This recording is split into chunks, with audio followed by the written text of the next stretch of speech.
કરવા માટે એક કડાઈમાં તેલ ગરમ કરવા મૂક્યું છે આપણે. હવે આપણે તેલ છે તે ગરમ થવા દેશું. હવે આપણું તેલ છે તે ગરમ થઈ ગયું છે. હવે આપણે તેમાં રાઈ અને જીરું નાખીશું.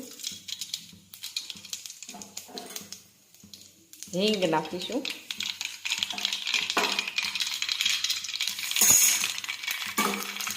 મરચું નાખીશું સમારેલું. ટમેટા નાખીશું સમારેલા.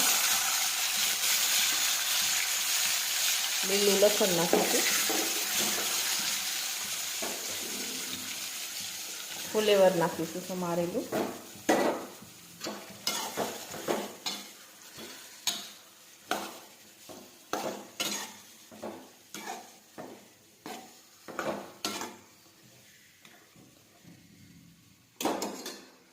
હવે થોડી વાર માટે આપણે ઢાંકી દઈશું.